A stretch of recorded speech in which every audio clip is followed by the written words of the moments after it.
Coming up on Dr. Kiki's Science Hour, me, Phil Plait, host of badastronomy.com. I'll be guest hosting for Dr. Kiki, who's out on maternity leave. And my guest this week is none other than Saturday morning breakfast cereal's Zach Weiner. Hey, two redheads, no waiting.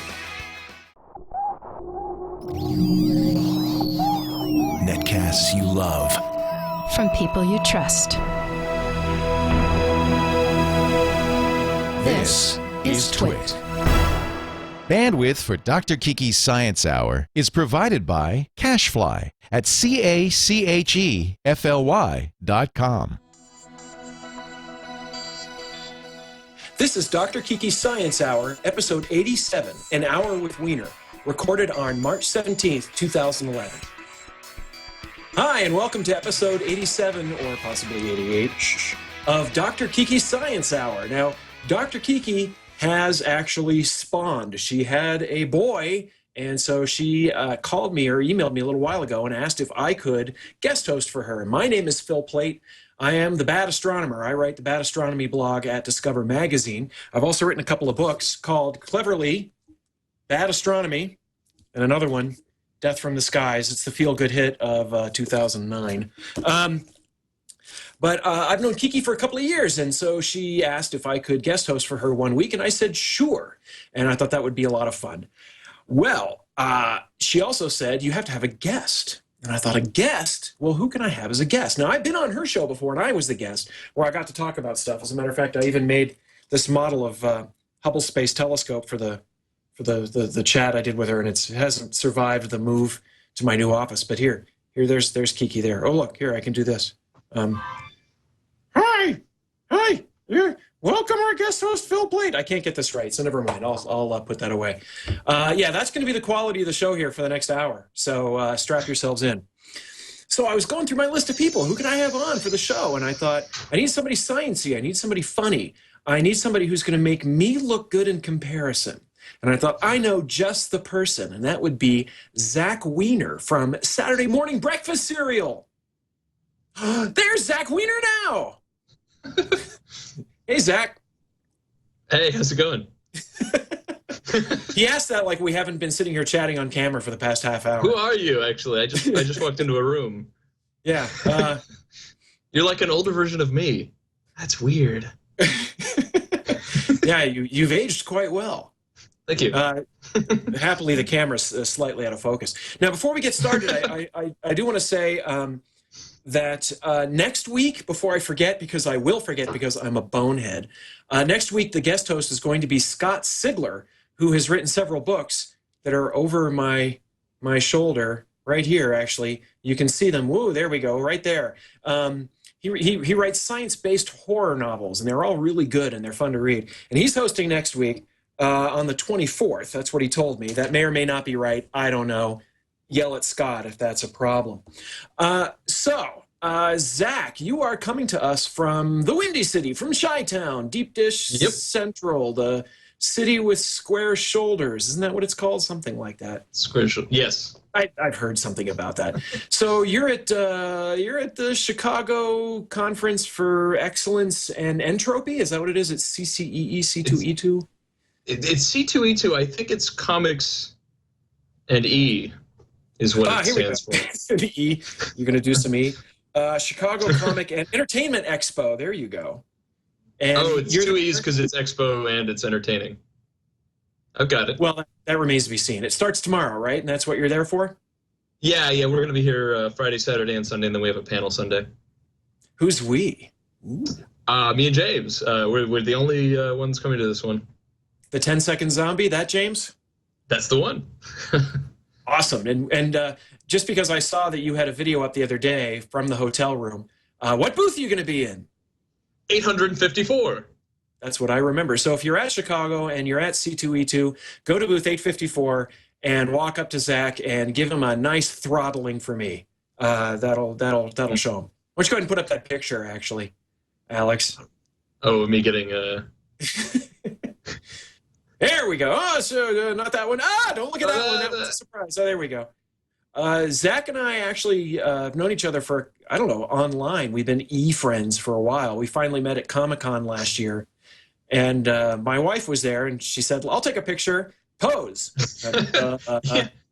So I did what I don't comes think I got a heads up before the hands were around my neck either. It was like, pose, all right, I'll kill you. That's Yeah, so I just thought I'd throw you. And he's like, "Why?" That was a lot of fun. And then actually the next day, one of my favorite parts of the entire con actually was wandering through. And if you've never been to Comic-Con, you got to realize there are 100 gazillion people there. And the exhibit hall is so large that it actually curves around the horizon. It's really huge. So I was at Zach's booth giving them grief. And up walks none other than Will Wheaton. And Will walks up and he's like, "Oh, Zach, I love Saturday Morning Breakfast Cereal." And Zach was like, "Oh, I love your blog and I love all the shows you do." And I'm standing there like, they're just screwing around. They've known each other a long time. And then after about, 30 seconds, it dawns on me, these guys don't actually know each other. And that was quite funny. And then we got a picture of the three of us together where I tried to photobomb. And if you can put that picture up, Alex, I love this picture. Because you can see here, there's Zach, there's Will making a face. I tried to photobomb in between them, and then this guy comes over Will's other shoulder and like totally blows me out of the water and makes me look like a rank amateur at this. Man, was that disgusting. Yeah. Is there something on Will's tongue there? I think he's I think he should probably go see the doctor. How come I got the falsetto when you did the voices? No worries, because your hair was really long back then. I know you cut your hair off, right? Yeah. And what happened to it? He says no. I every 2 years is about long enough to grow long enough to send a Locks of Love. And that is a place where you can donate hair for kids who have cancer, right? Or people who have cancer and they've lost their hair. I think technically it's mostly for kids with alopecia. If you're lucky, you get with okay. Yeah. I didn't know. But alopecia is a very generic term, right? Is it? I don't know. I'm an astronomer, and so I don't know. Well, anyway, go ahead. That's really terrific, and I wanted to bring that up because, in fact, you're probably known as a little bit of a smartass in the comics and on your web, but in fact, heart of gold. You're one of those real cliches like that, and I just want to get that out there and out of the way so that I can continue to make fun of you, actually. I ruined my reputation. So, Saturday Morning Breakfast Cereal. Everybody knows about this, I hope, that who's watching this. This is one of the handful of premier web comics on the intertubes. I mean, when you think about geeky comics, you're really thinking about Saturday Morning Breakfast Cereal, XKCD, and just a few others. Now, when did you start drawing SMBC? I was drawing something called SMBC in high school, but it was like a 3-panel, like me and my friends, like completely generic paint by numbers webcomic. And then, but the sort of current thing I'm doing probably started around 2002 when I was in college. 2002? You've been doing this a while. I didn't realize. Yeah. Wow, I think you'd be better at it by now. I don't have to be. I just keep getting more audience, so why change? It's funny. I was thinking about it today. I can't remember how I first heard of the comic and you. It's one of those things where it's like I guess I've always known. But somebody must have said, "Hey, did you see this?" Because there must have been some science joke you had made. And then I started reading it, and then you became very clever and started including people you knew in the comic. There's today's up right now. Yeah, today's was pretty fun. The trick is that most people in science are not used to flattery, or at least not for people they don't know. They usually have to squeeze it out of their grad students. So like if they get it from someone else, they're like candy, or like candy. They're like, no, they're not like candy, I guess. What, giving candy to grad students? Is that? I don't know. I just mixed up two cliches and it turned out poorly. Well, I really like the fact that there are comics out there like you and XKCD and the other ones that routinely put science and math and other geeky topics. There's comic book stuff out there, but there's just generic nerdery that goes into it. It's one of the reasons I like Big Bang Theory on TV is because they'll make a joke and I'll think, wow, there are 20 people in the audience that really got that. But that's okay because I was one of them and it makes me feel special. And you started including, somebody had emailed me and said, I think this is you in Saturday Morning Breakfast cereal. And I looked at it and I thought, well, it's a balding astronomer with red hair and a beard. And then you had me drawing ASCII private parts. Wieners. Just say wieners. Yeah, wieners, that's true. And that was very clever on your part for a way to get me to blog about it.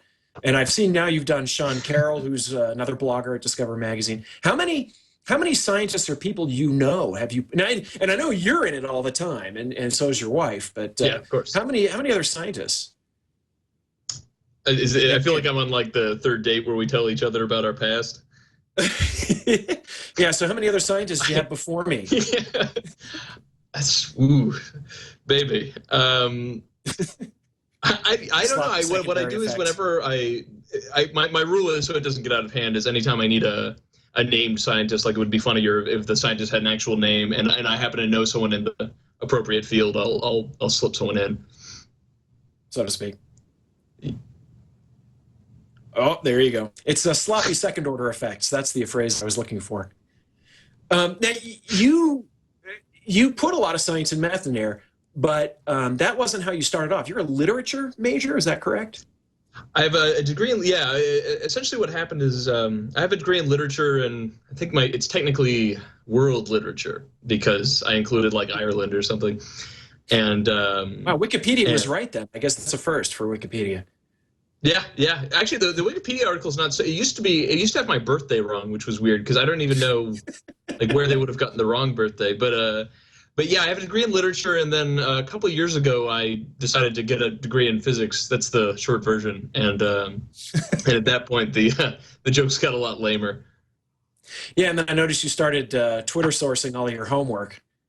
Oh my God, it's the greatest thing in the world. Half your tweets are like, "How do I solve a triple integral in polar coordinates around this and this and this?" And then a bunch of people would answer, and I think, wow, that's pretty amazing for 140 characters that people could actually solve integrals that way. That's pretty cool.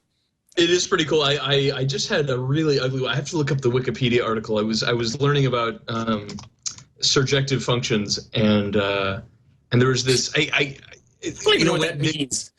It's very simple. It just means when you have two sets of numbers, you can always map to one of the ones on the codomain from the domain. You can always get you can get to every y from x. That's all it means.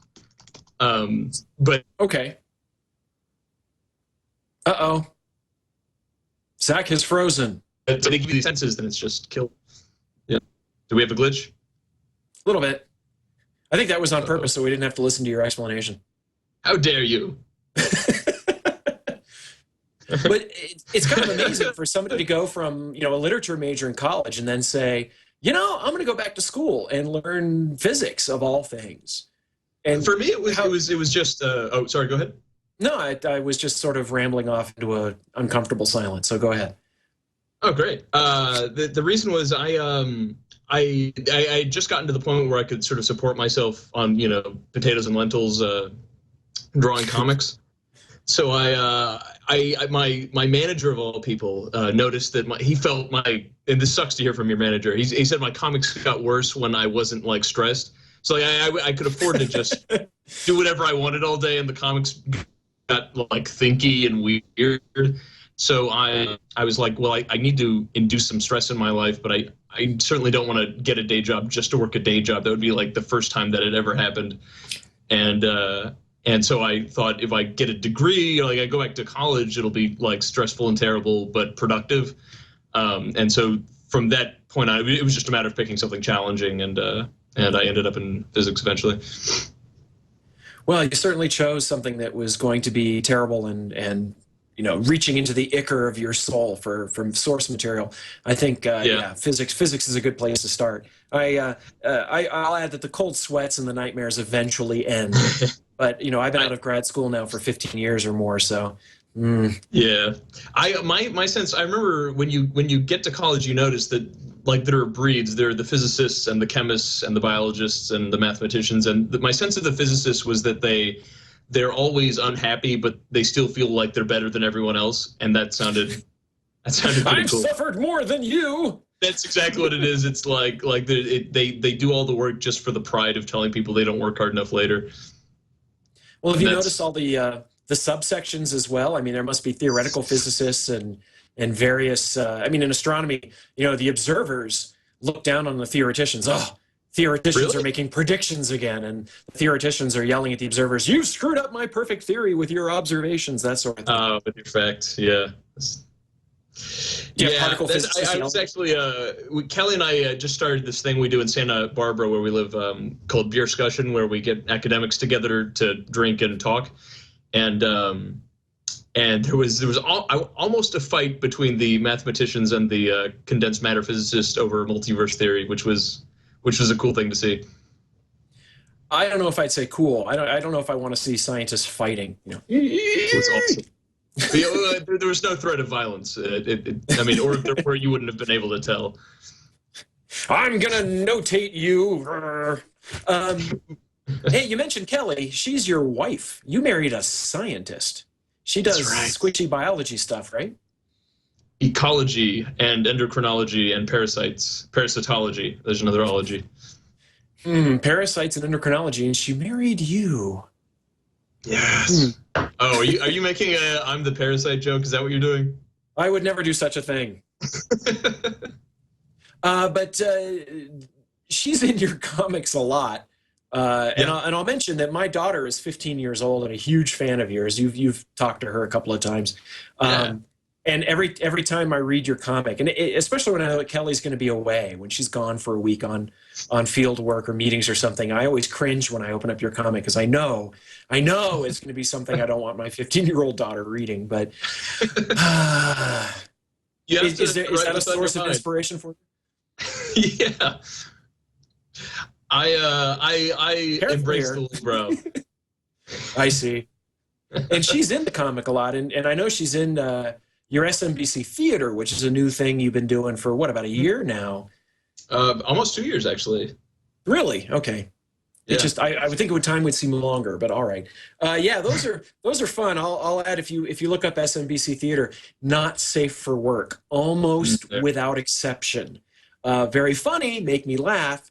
But yeah, you got to make sure your boss isn't around if you're watching. Yeah, we were like figuring out ones to send to festivals for the ones that don't take like they don't have swear words, don't have dirty jokes, anything. I don't think we found one that we could run all the way through. I mean, there's certainly got to be clips. Yeah. Just not a complete show. I mean, the problem is that the longest ones are 4 minutes, and most of them are about 2 minutes. So it's weird to send a clip of a 2 minute. 2 minute bit. Or only 5 seconds of it, if that's how long it takes between swearing. And SMBC Theater is really mostly absurd. It really makes me laugh. Did you do it because the comic you just had more ideas and you really want to do it, or was just something else that somebody came up with? How did you get started in that?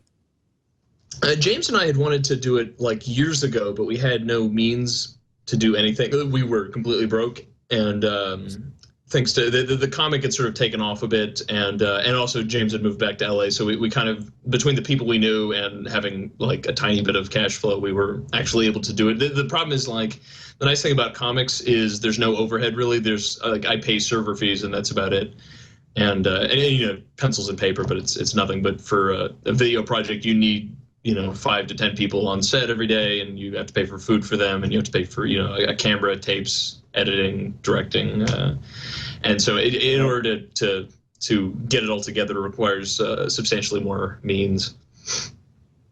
And it just took a while to get that all set up and put together?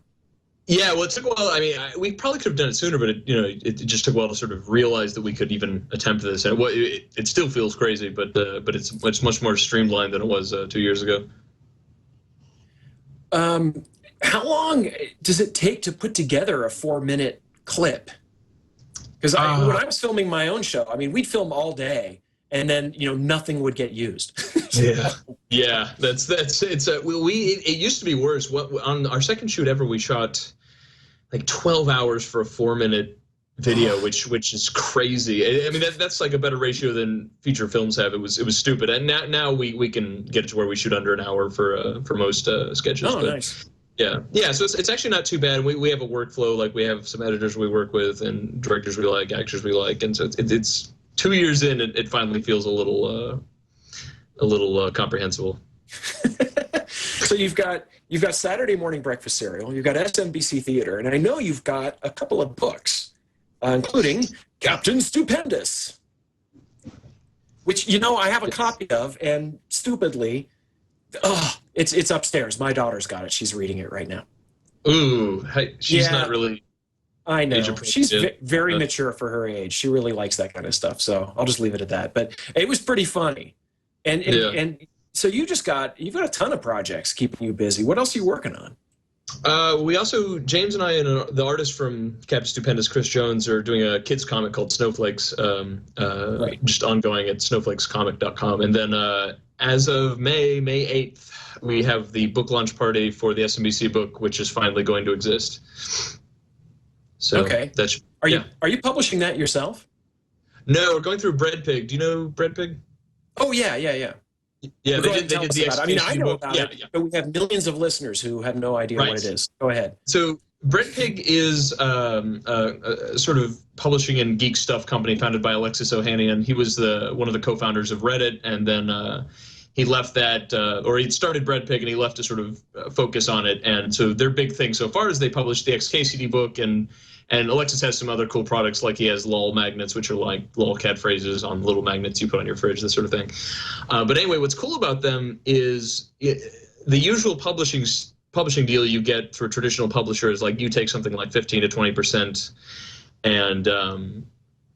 and you give up some creative control, or you let someone else edit you. Whereas Breadpig basically, I get the lion's share of the profits, and what I don't get mostly, or maybe I think entirely, goes to charity, or modern style charities, like the one we're doing is Donors Choose, which is at donorschoose.org. So it's really cool because there basically are no intermediaries. It's just money to the creator and to charities that we trust. And so I think you can actually look on their page. They've given something like $180,000 to charities in the last something like 2 years. Yeah, they're really cool. And just from an artist perspective, never mind the charity, whatever. It's just pretty much complete creative freedom. He's suggested ideas, but there's been no obligation to take one. And so it's basically completely different from the usual publishing experience. And also right. Alexis is a really good guy, and that helps because it sucks to work for jerks. Yeah, I wouldn't know. I work from home now. I'd had enough of you working work for in an yourself, office so for other people. Yeah, I know. I'm the worst damn boss. I swear. Modern publishing is actually pretty cool. It's interesting that they have that. I mean, does Breadpig take a cut of some of the money you make so that they can keep their operating costs down, or is it just all goes to charity? What doesn't go to you? Or is that I don't a actually terrible know question how, to ask? I'm not lying when I say I don't actually know. I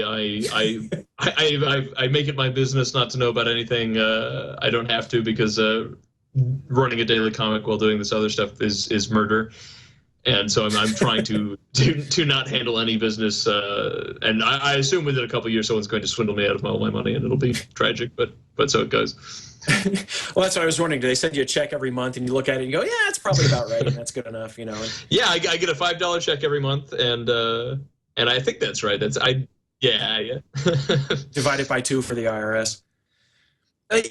I'm fascinated by the new media. I've been blogging since blogging started, just about, and I owe that to Fraser Kane, who runs universetoday.com, which is a multiply updated astronomy and space news website. And Fraser and I have been friends for a long time, and he was always ahead of the curve, always like, you should do this, you should do that. And so I owe a lot of where I am to him. And then met Will Wheaton, who is now publishing stuff on his own. And he has this, what he does is he puts them up on sites where you can download material yourself, print them on demand.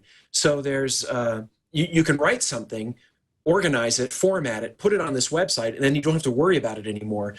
You don't make as much money as you would if you were to print 1,000 copies of something and ship them yourself. You don't make as much up front, but there's a lot less hassle to it. And Scott Sigler, who's going to be hosting this show next week, who writes the horror, science-based horror stuff, he does his stuff. I'd have to look at his books. I can look behind me. The Rookie, and I think Contagious.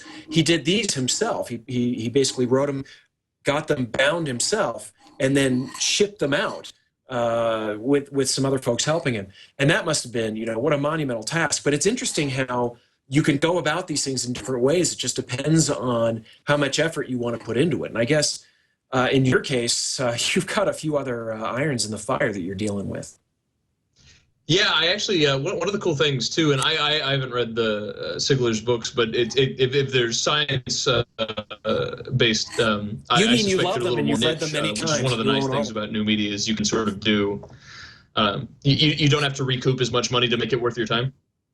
I've read them all and they're great. There we go. But so for example, yeah, I handled that. It's a little bit of a lag here. But so, for example, we're working on I'm working on a. Oh, sorry. Are we synchronized again? Yeah, I think we're communicating through the Mars orbiter, and so it's taken an extra few seconds to get the signal back here. So.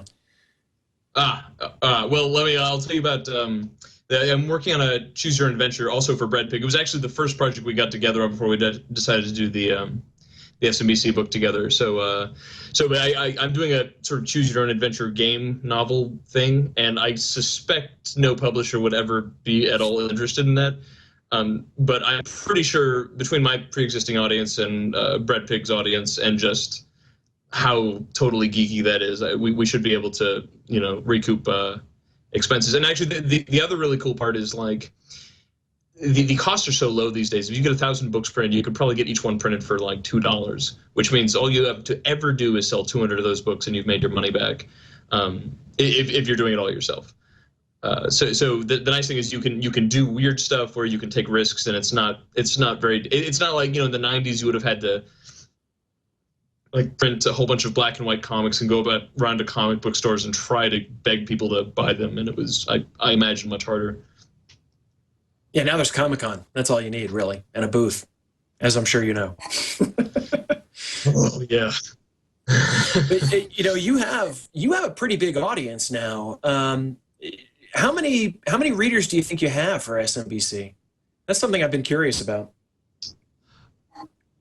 It depends on how you figure it. I mean, the metric I care about most, because it translates into ad sales, is around, depending on what day of the week it is and what season of the year it is, something like 180 to 200,000 visits a day, which I don't think, unique IP wise, it's closer to 150,000, but it also doesn't include RSS, which is like an additional 75,000 a day. Yeah. Okay. Holy crap. That's a lot of people. Wow. It's cool. And it's what's neat. The downside is I have access to all these stats, and it becomes like a creepy obsession. Like I can look up what city likes me best. I'm sure there's a comic in there someplace. Wow,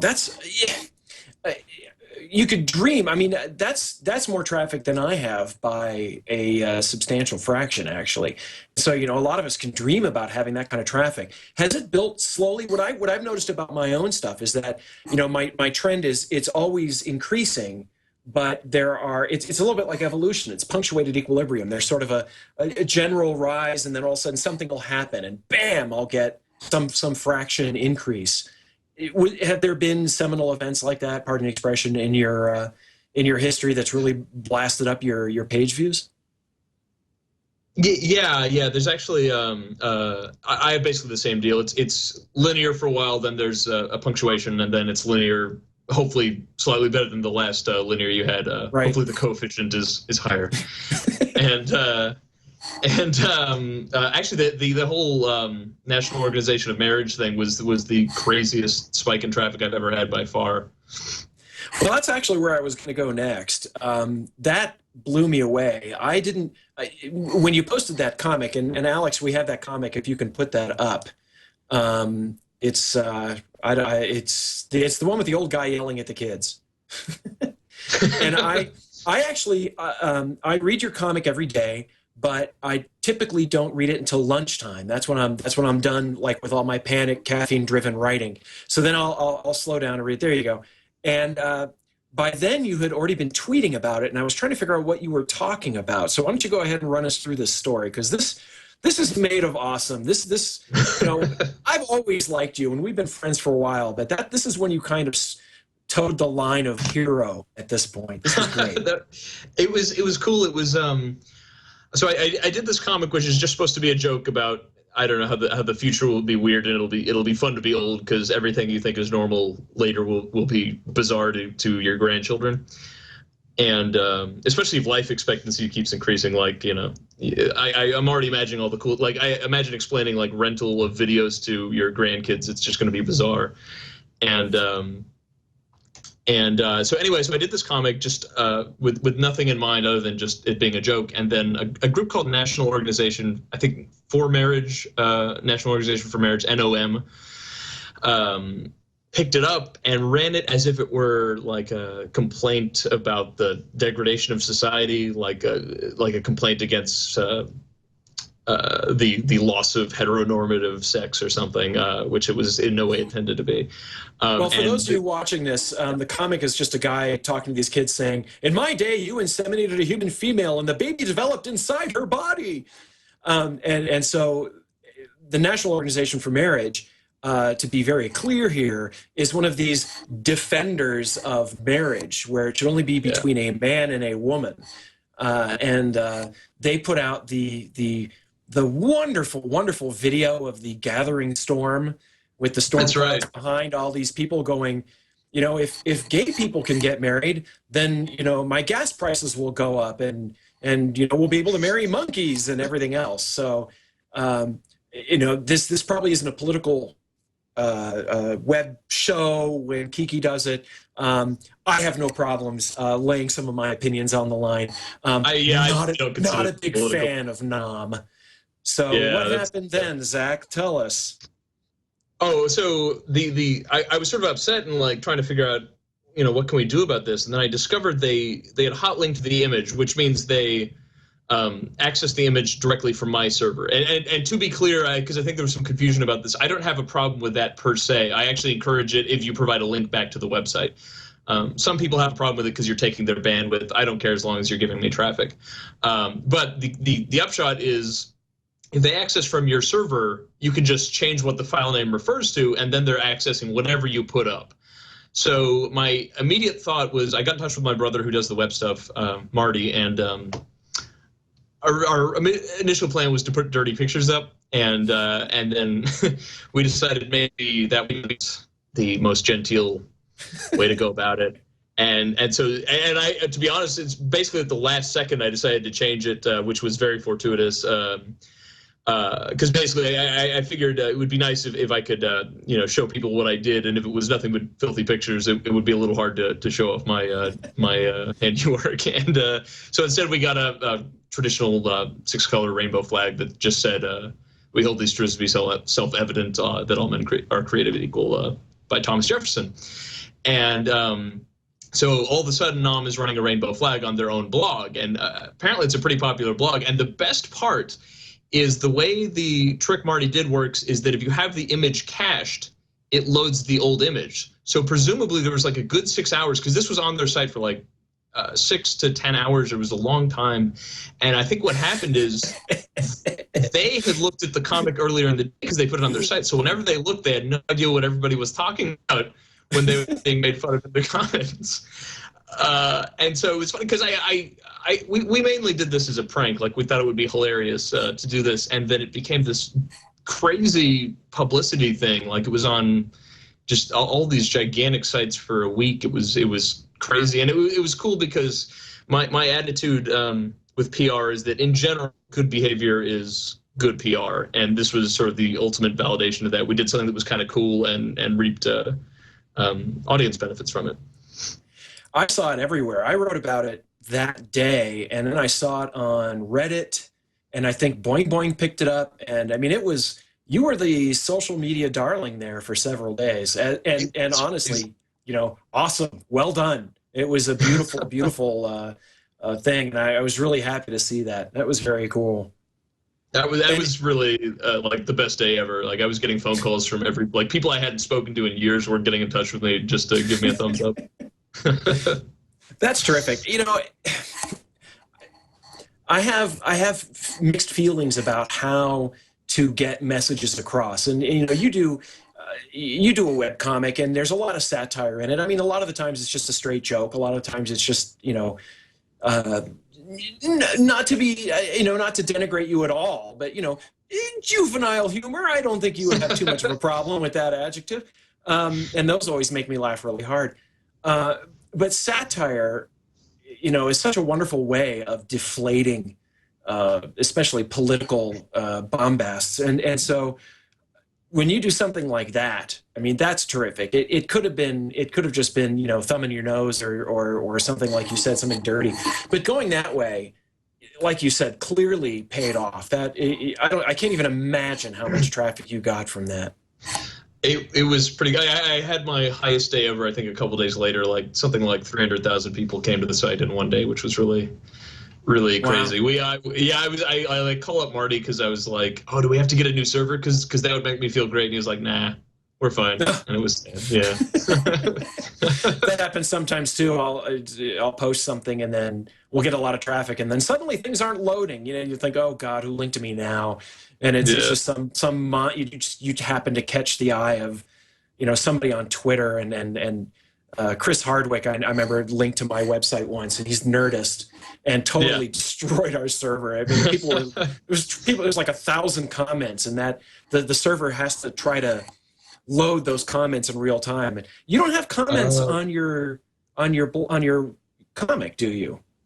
That's probably smart. We used to have a board up, and this is not to insult anyone who used to use the board, but it got kind of ridiculous. It got to where I think I was worried people who were new would look at the comments and see these people just acting like jerks and saying really offensive stuff that is not representative of the comic. But as you know, on the internet, right, not everybody can tell what's you and what's someone else, and so I got to be worrying it was becoming a sort of PR problem. So I got rid of it. We still have a forum, but it's you have to click a button to get to it.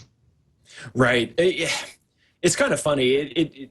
I remember years ago when I first put up a bulletin board on my website, and this was ages and ages ago. It was written in Perl, which was a language we used to use, kiddies, sometime between the total stoppage of paper usage meant and whatever you kids today are using, Ajax or whatever.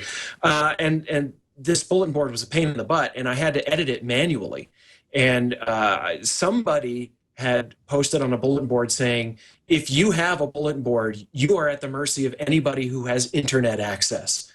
And I thought, yes, anybody who can log onto the net and say whatever they want on a bulletin board.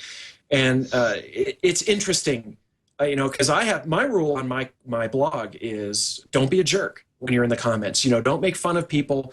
Just, you can say things, you can argue, you can do that kind of stuff, but at some point, you're just being an ass, and stop. Yeah. That's all I really want. And it's hard to draw that line, and I don't want it to be a hard and set line, but it happens a lot, and it only takes one or two people like that in a comment thread to really kind of bollocks up the whole thing. Yeah, because one person says something obnoxious, and then the other person has to respond obnoxiously, and all of a sudden you're in a flame war, which is worthless for everyone involved. Right, except it brings traffic to the site, so that's good too. Every time they leave a comment, that's the terrible part, one more page view. I almost forgot. I don't want to lose this here. I was actually going to ask if people wanted to guess whether I'm wearing pants or not. Dial 1-800-555. Is he or isn't he? And we'll take a vote from everybody. I'm actually wearing. See if we can see this. An SMBC T-shirt. And if my webcam doesn't freak out, I don't know. Can you read what it says there? I can't, but I can. It says, "Save yourself, mammal. We will fend off the asteroids," just like it happened in history. Yeah, I remember when you posted this comic. Now you've got these T-shirts. You sell them right through the website. Correct. Well, we sell through Tomato Co., they're a T-shirt company. Well, I mean, it's linked through the website. There's always something there that says buy us. I'm just letting you get that plug out there. Buy stuff.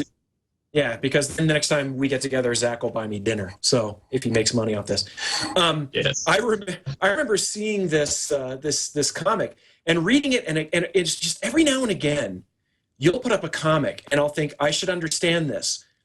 I don't get it. Why am I not getting this? And this was one of those ones where I kept looking at it, thinking, what does this mean? It's funny, but what is Zach trying to say with this? And then it occurred to me later, it's like, oh yes, the winner writes the history, right? Exactly, yeah. Yeah, and then it was like, oh, I get it. I felt like such an idiot. You had another one with Superman, which was horribly not safe for work on a lot of different levels. I would encourage people to look for it on your website, but I don't know how easy it is to search for comics. You can there's a button that says archive, and then you can text search every comic. Oh, you can? Okay, good. Yeah. I don't know if this one is labeled under Superman. You know which one I'm talking about, right? Because I'd emailed you about this. I was laughing until I was crying. It involves, there are a lot of Superman jokes. It's a dirty joke. There's a lot of blood involved. But are you talking about the resonance frequency one? Yes, I think so. I think that wasn't Superman. There are other ones where Superman explodes people, but yeah, the resonance frequency one was just you don't have to be Superman to. Yes. Okay. We should leave it there. But if they search on resonance frequency, they'll find it. I will not say anything that's PG-13. But what was funny about that comic was that people who didn't understand what was going on had the craziest speculation as to. Maybe I should just stop this conversation. There's blood. There's a wall. Is this the one we're talking about? Yes. Yeah. Yes. I laughed until I was in pain. My cheeks hurt. I was crying. My stomach hurt. And it was one of those ones where I was like, for about 6 seconds. And then when it hit me, and I showed it to my wife. I said, you need to see this. And she looked at it. And then all of a sudden she burst out laughing. Yeah. And it's horrifying. It's so horrifying. And I could not stop laughing. I feel terrible. I think the only reason I feel comfortable, I always worry with a comic like that, I'm going to be accused of sexism or something, but I felt it was okay because he looked upset, like it was completely unintentional. Like it was just the worst thing that could happen to you. And I'm sure like the audience is listening to this going, what are they talking about? Or they're furiously typing this into the search engine. I hope you get a good spike on that one. Do you run these past Kelly? I mean, you draw her, and if you go to SMBC and you hover over the red dot at the bottom, the red button, you'll get an extra panel, which is almost always funnier than the actual comic itself, I'll add. Not to denigrate the actual comic, which is usually tiresome and twee, but I love those when you're drawing and Kelly's standing over you and she's always frowning. She's always disapproving of what you're doing. Yeah. So do you run a lot of comics by her first, or do you just think, I actually have a top secret joke judgment Congress consisting of currently 7 members, and actually it's nice because it's about or it was till I added a 7th member, half female. So it's nice for me because I do worry that I'm going to do a joke that just comes off as sexist, and not 2 people in an equal relationship being jerks to each other, and so I actually when I was really worried, I would put a picture of myself. Maybe you see one of these saying something like, Kelly said it wasn't sexist. And then after I did that for a while, she was like, you can't do that anymore. Because if it actually is sexist and I didn't catch it, I'm even a bigger jerk. So then I picture people wearing brown hoods in a circle in a darkened room with light shining down from above, laying a decree on this. This one is unsatisfactory. That's not too far from the truth. I actually have them give me letter grades, so I can sort of cross-reference later. They make you self-flagellate with a rope on your bare back or something like that. I have gotten D's occasionally. That's always you're like, hey, is this funny? D. Wow. Yeah. Well, you should take applications for that. I'm sure you'd find some people who could replace any of the people who are giving you grief about that. Who are actually judging the work for me. Yeah, I could just give people think it's all great. Well, I'm glad to hear that because I run stuff past my wife, and on occasion, I'm writing this and I'm thinking, is this coming down too hard on this particular section of society or whatever? And she's pretty good about letting me know. And of course, it doesn't always work. Not through any fault of hers, but it just sometimes backfires. I never blame her unless it's absolutely convenient.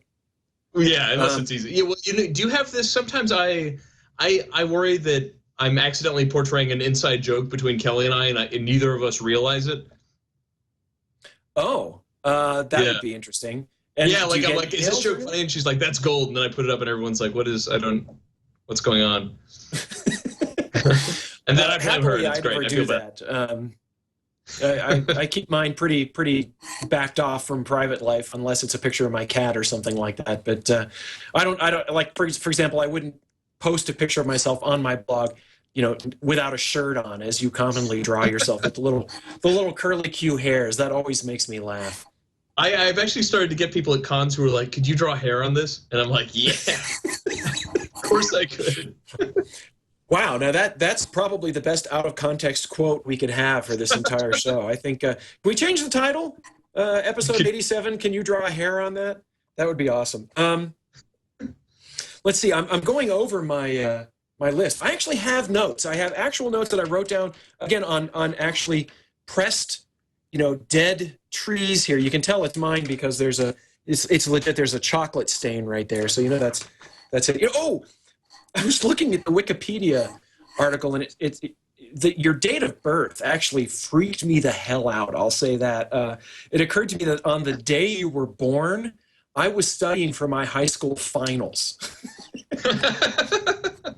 And I thought, wow, I don't know if I'm just really old or if I'm just, Yes. not that old, but just first thing. Well, get off my internet lawn. It's weird to have a conversation with somebody and you realize, I'm twice their age. I remember the first time that happened. I was talking to a 19-year-old student when I was at a university. I just turned 38, and we were just chatting, and she mentioned she was 19, and I thought, wow, I am precisely twice your age, and we're talking about, aerodynamics and aeronautical engineering. It was like a really technical adult conversation, and the first time I'd ever had one like that with somebody half my age, and it totally freaked me out. So you'll get there, you young whippersnapper.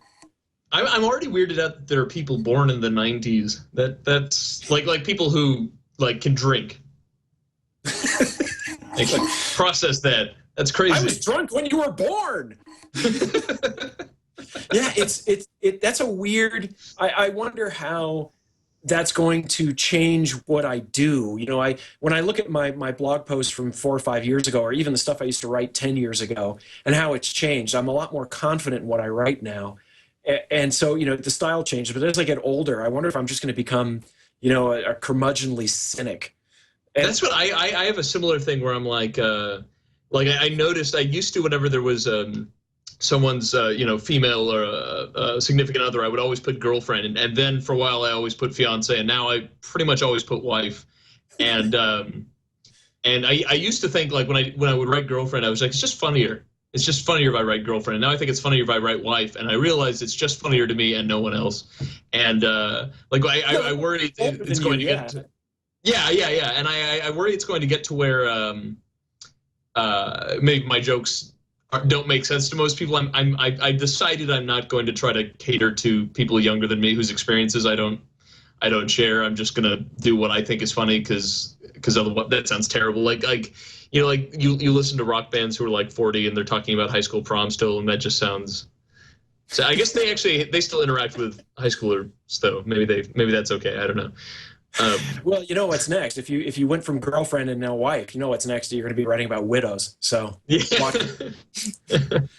Man, I went through a lot of your old stuff. I don't know. It was a few months ago. I had just finished a big project, and I wasn't really looking forward to starting the next one. And I thought, what can I do to kill an afternoon? I know. And I went to the double arrowed back button on your comic and went all the way back to the beginning and started reading them all. And it's funny how your style has changed, not just the format, but the drawing style and the humor style. It's a lot more sophisticated now. You put a lot more physics and science into it, but there's just a level to it of, and again, not just philosophy. You do a lot of metaphysical stuff, but just the phrasing and everything has changed a lot. Is that just a maturity thing? Not that you've matured at all, because I'm guessing you haven't, but is it just getting practice at it, getting better at it? Oh, now I've insulted. What? It's like you were just kind of sitting there. It's just the lag, but it's like now that I've said you. Oh yeah. Now I'm just gonna sit here and I'll show him. Yeah. I actually and I actually remember you writing me about that. You used the word proto wiener. Like I've read your old comics and they're proto wiener, and which was cool. I actually had a somewhat of a sea change moment for me, maybe around 2005. Where I'd gone home and I was just flipping through a Far Side book because Gary Larson is like the patron saint of comics, and I had heretofore been very concerned with execution. My attitude was like the joke just needs to be pretty good as long as you execute well. And you see a lot of the early stuff depends on misdirection and surprises and stuff. And then I was reading Gary Larson and he really doesn't do that a lot. It's just good ideas and then it's portrayed as simply as possible and they're funny. And so I got to thinking it should be more incumbent on me to worry about just the idea being clever or intelligent than my presentation. I still work on presentation. I still consider it important, but I think it's second to having big ideas or new ideas or new to me anyway.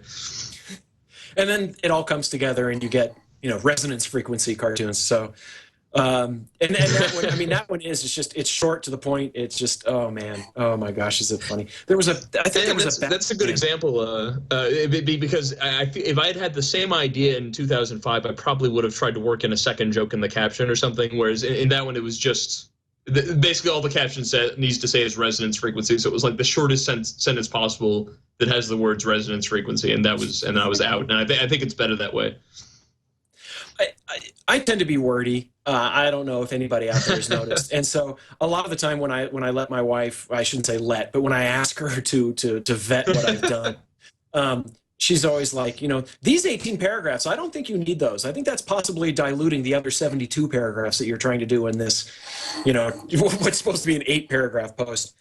I'm actually shocked at how much effort and trouble you have to do to make a funny joke quickly and in a short term. I've been listening to Chris Hardwick's podcast, and he interviews a lot of comics. And you see somebody doing stand-up, you think, how hard can this be? I'll just stand up and make jokes. And it turns out there's a huge amount of honing that has to go into this. Yeah. And it's interesting in my mind because there are venues where you can't see that evolution. In stand-up, it's hard to do unless they have records of everything they've done. But in a blog or in a cartoon or a web comic, I suppose I shouldn't call what you do a cartoon. You probably get upset. I know there are different. A friend of mine who is he's a magician, and I said he does tricks, and he got very unhappy because they're not tricks. And it's like, oh, I kind of understand where he's coming from, but terminology is important.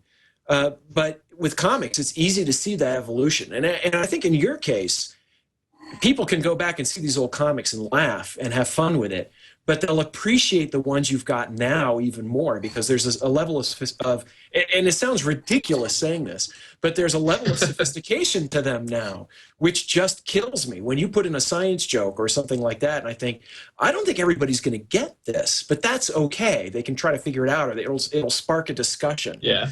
And they'll figure it out that way. I love that. I think that's fantastic. I part of what I really appreciate, like what I love about XKCD is, you get people who are like, who don't like that he uses reference or real life actual math. Like I just noticed in a recent comic he used set building notation, like for real, and instead of just math gibberish, which most cartoonists do, and that was cool. And it's cool to me because I doubt I have my doubts about the idea that a person like me could convince a young person to get into science, but I think people like us can make it sort of a fun club, make you aspire to be part of the group at least, people like you, people like me, people like Randy, who from XKCD, and so to me that's exciting. I think anything that lowers barriers is good. You can inspire people. I read stories of some scientists, George Gamow, who was an inveterate punster, but also a brilliant physicist who revolutionized astronomy and physics in the 20th century. And you read about him, and it's like, what a cool guy.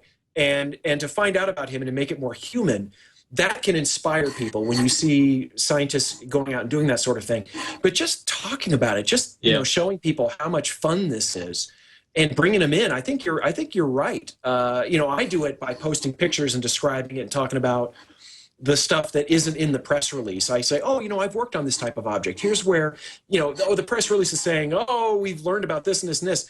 But I want to go, but look over here. Here's this cool thing they're not talking about. I love doing that because it brings people in, and I'm showing them the more personal side of it. And in your case, what brings in people more than having them laugh about something? And if there's a punchline that they don't get and they have to look up, they're going to own that once they understand it. I think that's great. And it's really exciting. I think the cool thing to me is what. Sorry, is that? It's the flag. It's okay. It gets worse and then it gets better. I was going to say what's cool to me is to not that I consider myself to be a cool person, but I at least get people who come up and say they really like my work. And so to sort of portray myself as a person who has an interest in science and real science, not, movie science or whatever. I actually read textbooks for fun and this sort of stuff. And to portray that as a fun thing to do and sort of part of my working knowledge. And what's really cool to me, I think you were commenting about that. I had a comic that went really viral recently. It was the one about the writing dinosaurs. Like if you don't overcome all the things you find boring in science, you'll never be the one who gets to do this really awesome thing. Yeah. And to me, that's a better approach to getting people to actually learn science. We do this silly thing where we say, math is exciting. Everything about math is exciting. Or math is like driving a race car. But the truth is, it's not like driving a race car. And there is a lot of tedium and boring stuff. But the cool part is that later, well, much like the actual person who drives a race car, I'm sure most of being a race car driver is really, really boring. But at the end of the day, you get to drive the race car. And it's the same, from astronomy, I'm sure there's plenty of tedious math you have to learn. You have to learn vector calculus, and plenty of that is very dull and boring. But at the end of the day, you get to go to Hawaii and have sleepover parties where you talk about aliens and look through a telescope. I know what you people do. Okay. Yeah, we gotta cut away. No, you're right. And when I was, I worked on Hubble Space Telescope for a long time, and we'd get data every morning. Literally, I would come in. I wrote some software that would take the data that we got the night before, and I could just put it up on the screen and hit my space bar and scroll through it and see what was coming up. And a lot of the time, it was just stars and distant fuzzy galaxies and stuff. And then every now and again, there would be boom, this object in the middle of it, spiral galaxy or just something cool. And after a while, it was like, I've got to go into work and work on this software that I got to write to this. And a lot of it was really tedious. And then every now and again, there was that boom. Somebody would come up to me and say, exactly. We've got, I'm looking for planets forming around stars, and we've observed these stars that have these disks of material around them. And, can you write software to help us do this? And it's like, yes, I can. Yes, I can do that. Pardon me. Yeah. And you wind up working on this awesome stuff, and you're like, God, we can find planets doing this. And you live for that, and it almost makes all the tedium worthwhile. I think that's the nobody goes to an athlete and says, you're going to love practicing running every day. And then, I guess you'll get running a marathon. That'll be neat too, But I guess, if you want to get good at anything, you have to go through the tedium. It's really rare. And for some reason, we don't do that science. Sorry? Breaking up a little bit there. I think we got that again. We were 2 electron streams that passed in the night there. I was saying just what we had been saying, that we're right about how science education works and everybody's doing it wrong. I think that's correct. And I was in science education for several years actually, and it was interesting seeing the old school and the new school of, I'm just going to stand up and lecture in front of people and they're going to love it. Versus, maybe we should make this more interesting so that they actually retain this information. Oh, man. Old school versus new school in almost anything. Are comics like that? Do you get does Burke Breathed email you and say, oh, you kids with your electrons? Or is it, I shouldn't wade too far into this because it's actually like a war that is actively ongoing between the print guys and the web guys. I don't want to overstate that because I'm friends with people in print and vice versa. But yeah, so for example, if you were a print cartoonist in 1970, the way your business works is you draw a comic, send it to your syndicate. They send it to papers. You make money because people buy your idea. They buy the image of your comic. Whereas most people like me, I make my money off ad sales directly, and a lot of people make most of their money off stuff like shirts and tchotchkes, and of course and if you're a print guy, you go through an editing process. If you're web, you just put it on the web, and of course, ergo, you are sort of in the same universe as a bunch of very bad stuff, just because there is no barrier to entry on the internet, and so there's this sort of ongoing fight between the older group who thinks the way it works is you make comics and get paid for them, and the web people who think you make comics for free and then you have people pay for like premium services and merchandise. So it actually does get pretty heated, at least between a few people, and most people are pretty amicable. There's a pretty sizable angry argument in that universe. I think that's just the way it is everywhere. It really is. It's hard to imagine any field that hasn't changed in the past few years because of either the internet or the digital revolution, if you want to call it that. Even in the planetarium business, they're the old school, we're going to project the stars on the sky and point them out, and that's what kids want to see because that's what I wanted to see, versus the new digital planetarium where you can do that and actually, fly through Saturn's rings and show movies and stuff like that. And I watched heated arguments, old school versus new school, which I actually found fairly amusing in a schadenfreude kind of way. And it's the same with, print media for op-eds and feature articles in the newspapers versus blogging and all that. I still hear journalists poo-pooing bloggers, especially, and that kills me, especially in the 24-hour news networks, which, I can't really call too many of them journalists anymore. There are very few of them on TV versus, a lot of people on the web who are really digging through this stuff and finding out what's going on. And they're still like, oh, those bloggers who aren't wearing pants and they work from home. And I think, really? Is that where you want to go with this? Yeah. Wow. Yeah. Well, I think actually, Alex, are you there? How are we doing on time here? If we could wrap it up in the next 15 minutes. Oh, okay. So I'll assume you mean that's about an hour. Okay, great. Actually, in fact, I'm looking through my notes. Degree in Literature and Physics, Chicago Comic and Entertainment Expo. You know what? Let's talk about the expo for a second. What is it you said you've got a panel. What are you doing a panel on?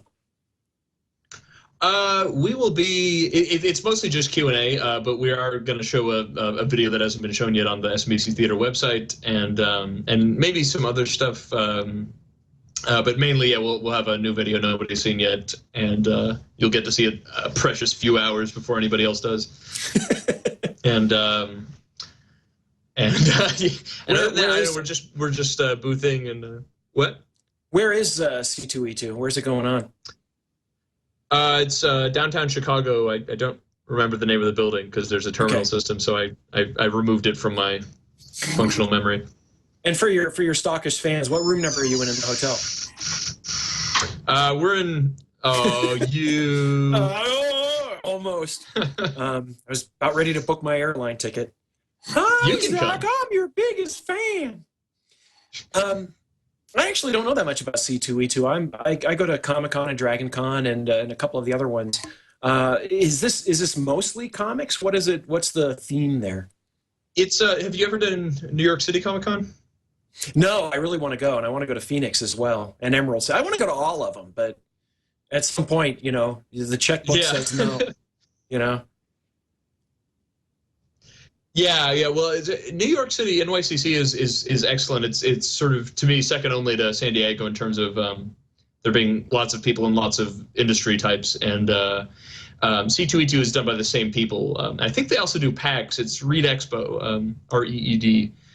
So we just started last year. C2E2 did, and they did a really good job of promoting it, and they took care of the people who were exhibiting, which is always nice. And Yeah, it's this is only our second year doing it, so I don't know how it's going to go this time, but we actually had a pretty good crowd last time. What's the stress on? Is it comics? Yeah, I think it's mostly comics, but every time there's a comic convention, it's also like pop culture in general. I think there's some movie stuff going on. Oh, cool. And how many people show up usually? Well, usually. Last year. Well, I don't know. Yeah, yeah, I have an N of one, but Hey, I think one data last point's good enough for me. Yeah. I should pick a field of science and say and make fun of you that way, but I'm gonna get my wife in trouble. I can't make too much fun of science people because it's gonna get some blowback in Kelly's direction. So yeah, yeah. Oh, I don't care about you. You don't count.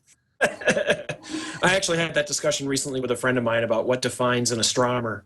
And the definition we came up with actually excludes me now at this point because I don't actually do research anymore. Oh man! Now are you going to be at Comic-Con this year at San Diego? Yeah, we will be. I should know our booth number, but we will be boothing. I doubt we'll have a panel because it's pretty tough there, but we will be there. And actually, there will be the first con at which we have SMBC books. I mean, they'll be on pre-order, but you can get me to sign it, or however you evaluate that. That'll be cool. So if you're planning on going to San Diego Comic-Con, go to Artist Alley, which gets smaller every year. It seems that the big movie studios keep growing, and then the fun stuff where you can go and buy your old 1972 Godzilla glow-in-the-dark model. Those places are harder to find, but you can find Zach, and that's where you and I bumped into each other. Those pictures we were showing earlier. And it's still up in the air if I'm going to go or not. I'm pretty sure I'm going to go because I love it every year. It's just I was on an escalator. I'm going up the escalator and I turn around and Sigourney Weaver's on the escalator behind me. Like, come on, that's so cool. I love Comic-Con so much. I'm such a fanboy. I just walk around all the time. It's so much fun. It's the best show. It's crazy because it's also nonstop. Like you leave and then you're hanging out with the people who are better at you than you at what you do, which is really cool. Yeah, it's pretty amazing. And Dragon Con this year, I'm planning on going to that. That's going to be a lot of fun.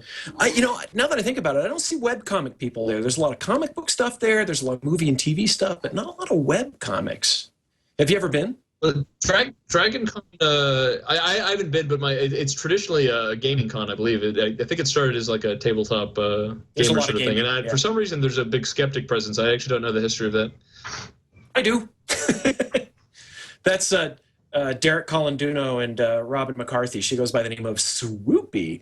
And they put together a skeptic track there, and it just gets bigger and bigger every year. And James Randi comes and Michael Shermer. I'll be there. I missed last year, but it's a huge skeptic thing, and it's a lot of fun. And it gets pretty rowdy. It's because the audience is sitting right up against it. I would love to go. You should come. I'll have a room so we can. I would stay up all night and have pillow fights and. Ooh. Pickle fights. That would be awesome. That would be. I've been waiting. I'm doing that Choose Your Own Adventure book that I mentioned earlier, and I've been holding off on the sort of traditional gamer geek conventions until that's out. But I think I might show up for like Dragon Con or Gen Con once that exists, unless everybody hates it. It would, in which case it never happened. Well, it's likely, but how likely? I guess is the question. Dragon Con is a lot of. This lag is killing us, isn't it? So if you're out there listening to this and you want to meet Zach and you're in Chicago, C2E2 is the place to be for the next couple of days. San Diego Comic-Con, which is in June? Late July. Late July. That's right. It's after the Amazing Meeting, which is the Big Skeptic Conference in Las Vegas. If you look up TAM, T-A-M, the Amazing Meeting, that's a Big Skeptic Conference. I'll be there. And then so we have C2E2 now, TAM, Comic-Con, Dragon Con in September, but you're saying you probably won't be there, but I'll be there. And then maybe just the next time I'm in LA and we wind up hanging out like we did last time when that was so much fun. It was very cool to see you. That was pretty cool, yeah. I hadn't met Kelly at that point, but that was fun. We had a nice evening together, and it's pretty cool. You know what? Yeah, I should say I'm also. Go ahead. No, go ahead. You're the guest. I'm also on May 8th. We're having a launch party for the SMBC book in New York City in Brooklyn. And there's only like 100 tickets. I think it's down to 70 or less now. So it just if you go to breadpig.com and click on the page for the book, you can find it there. Red Pig. Okay, and I guess you have links from your site as well. Correct. Yeah, it's on my blog today. I'll probably put up something more prominent soon, but I haven't yet because I've been. Oh, your blog. And what's your blog, Zach? Oh, well, in this case, I actually meant the news bar under my comic, but I do have a blog at theweinerworks.com, although it's only updated when I feel like it these days. Yeah, but it's pretty good. It's well worth reading. Yeah, I'll get back to it eventually. Everything got sidetracked because I was working on the SMBC book, which ended up being a bit more work than I thought it would be. But I do plan to get back to it. What? Shocker. Yeah. Any big project is 10 times as much work as you think it's going to be. Yeah, and Killsley, one of the guys I have on Twitter actually asked. I was doing these like science short stories for children. I really want to get back to those. I'm going to see if I can get some sort of publishing worked out because I hate how, maybe you'll agree with this. Or maybe you'll think I'm stupid, but I hate how like books for 8-year-olds are like designed to be at the exact intelligent level of an 8-year-old. I feel like you should try to shoot higher, and I feel like too if you've ever read, I don't know, I have a really dorky thing for Victorian adventure novels, and they're meant for they were meant for British schoolboys who would have been 8 to 12, and they're far more advanced than anything we would give an 8 to 12-year-old now, and so to me that means that we shouldn't. I don't see the point of aiming at the exact intelligence level of a person if you're trying to educate. So I'm going to see if I can make these books notable by because it would be very very gratifying for me. Oh, I agree with you. And if you look at the math problems I used to give, kids who were 12 100 years ago. Yeah. And of course, we don't use Haver signs anymore or anything like that. But still, it was it's pretty tough stuff. And yeah, you should always aim higher than what you're going for, because that's your reach should now I'm trying to be smart and I'm looking stupid trying to be smart. Your reach should exceed your grasp. That's, I believe, the phrase I'm going for. And what I was going to say before too is that one of the things I love about the new media is how accessible it makes people. When you go to meetings like Comic-Con or whatever, and you can meet the people that you admire, and you can go to Twitter and you're at Zach Weiner on Twitter, right? I actually don't pay attention to people's handles much anymore, and I'm at that astronomer. So it's easy to actually talk to people, and they're like people. Jerry Ryan, who played Seven of Nine in Voyager, for example, in Star Trek Voyager, she's on Twitter. And like you can talk to her, and just like, wow, I used to have a crush on her, and maybe still do a little bit, and and all these other people who are just accessible in this way. It's fantastic. So absolutely, if you're out there watching, you should definitely stalk Zach at any of these venues we've been talking about. He loves hugs. Oh yeah. No, he doesn't. No, he doesn't. He doesn't like the touch of human flesh. Oh really? And big sloppy wet kisses, nothing like that. This time I got him. That's okay. That's the one exception. Okay, well, I think we're pretty much out of time here, so let's run through this again. Zach can be found at Twitter at Zach Weiner, SMBC Saturday Morning Breakfast Cereal, SMBC./comics.com -comics.com, theweinerworks.com, SMBC Theater, Bread Pig. Feel free to jump in here. Snowflakescomics.com. Snowflakescomic.com is yeah. Okay. Anything else? Oh, can I plug Kelly's blog? Sure, of course. She's at weinersmith.com. She does like parasitology blogs and just geek stuff. Whenever I hear that, I picture her in like an apron and like with a big sledgehammer. She's actually, she's a Weinersmith. She's out there making. I actually made an image for her that's a drawing of her in a lab coat. She has a pin it's like a hammer and sickle, only instead of the sickle, there's a wiener. Wow. And on that note, and so thanks for taking the time. I know you're prepping for C2E2, which starts tomorrow. I really appreciate You're taking... No, this is fun, and it's great because it's making Kelly really jealous that I got to be on This Week in Science because she loves it. She's a scientist. Yeah, I probably should have. I know she's a real scientist, and I just do dirty jokes, and here I am. No, the moment I found out, I was like, you know what's in your face? Awesome! I'm glad I was able to. I showed her your email. Oh yeah! Oh great! Okay, perfect. Yeah, we'll keep that between us, I think, and the Skype conversation we were having right before this. Yeah. Okay, so you can find me at badastronomy.com. That'll take you to my blog hosted by Discover Magazine. I'm also Bad Astronomer on Twitter, and you can find me on Facebook and all that stuff as well. That's it for episode 87 of Dr. Kiki's Science Hour. I want to thank Kiki very much for asking me to guest host. I'm really hoping that she's not sitting at home watching this and just wincing. I haven't gotten any frantic emails from her. I haven't actually checked my email. Twitter's been surprisingly quiet. I'm wondering if there's something wrong here, but not seeing a lot of, you jerk, or ask him this or anything like that. But what the heck? I'll just assume Twitter's broken. But again, thanks to Kiki for letting me do this. Next week, Sigler.